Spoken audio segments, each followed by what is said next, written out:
తర్వాత ఇది కూడా రామాయణం నుంచే స్వామి. ఇది 56 షాట్లో వచ్చింది స్వామి. అప్పుడు రాముడు తన గురుడగు ఆ కుశికాత్మజుని ఎడల తాను చేయవలసిన పారమాత్మిక పూజ, వందన, సేవాది కార్యములనన్నిటినీ పూర్ణమనరించాడు అని చెప్పారు కదా స్వామి. అంటే చాలాసార్లు చెప్పారు స్వామి. అంటే గురువు వాక్ వేదవాక్ అని, గురువుని ఆచరించాలని ఇవన్నీ అర్థమవుతూ ఉంది స్వామి.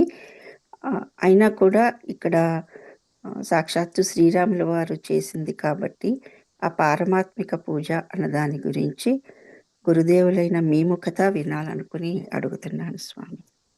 కొంచెం చెప్తారా స్వామి? స్వామితో అనన్య స్వామ్యమై అనే మాట మనం వాడుతున్నాం కదా. అవును స్వామి. అట్లనే గురువుతోటి అనన్య స్వామ్యమై అంటే ఆయనకి చెంది ఉన్నవాడిగా, ఆయన మాటను పాటించబోయేవాడిగా శ్రీరామచంద్రుడు చేతులు జోడించి ఆయనకి వందనం, పాదసేవ ఇత్యాది కార్యక్రమాలు ఏవైతే ఉన్నాయో ఇవన్నీ చేశారు. పారమాత్మిక పూజ పరమాత్మ వల్లనే జరుగుతుంది.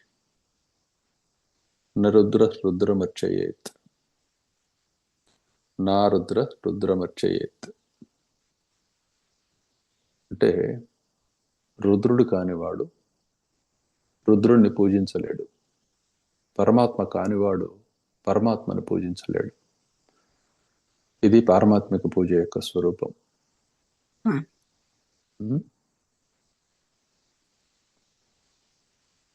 నా రుద్ర రుద్రమర్చయేత్ అనే మాట విన్నారు కదా.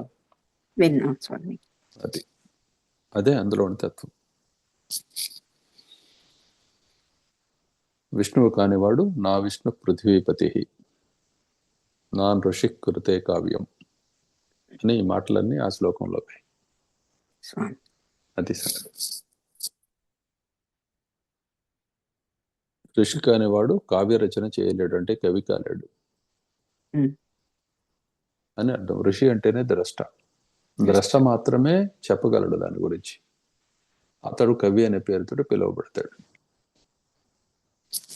అదేవిధంగా విష్ణుత్వం లేనివాడు ఆవగింజకు కూడా అధికారి కాలేడు. విష్ణుత్వం ఉన్నవాడు ఆ స్థాయిని అనుసరించి ఆయా ప్రాంతాలకి, దేశాలకి, లోకాలకి అధిపతి అవుతూ ఉన్నాడు, దిక్కులకి. ఇలా నానా భావనలకి కూడాను అతడికి అధికారం సంప్రాప్తిస్తూ ఉన్నది. ఈ దివ్యాధికారము, సామాన్యమైన మానవాధికారము, ఇంకా నీచమైన అధికారాలు, ఇవన్నీ వాళ్ళ వాళ్ళ కర్మలను అనుసరించి దీన్ని అనుసరించి సిద్ధిస్తూ ఉన్నాయి. ఇక్కడ పరమాత్మ అయిన తనను పరమాత్మగా గుర్తించిన శ్రీరామచంద్రుడు, సర్వాన్ని పరమాత్మగా గుర్తించిన శ్రీరామచంద్రుడు ప్రస్తుత వ్యవహారాన్ని అనుసరించి పారమాత్మికమైన భావంతో విశ్వామిత్ర భగవాన్ ఎడల చేయవలసిన విధులన్నింటినీ కూడా పాటించారు అన్నమాట. ఇది అదని అర్థం. అనంతానంద నారాయణ సన్మయ చిన్మయనా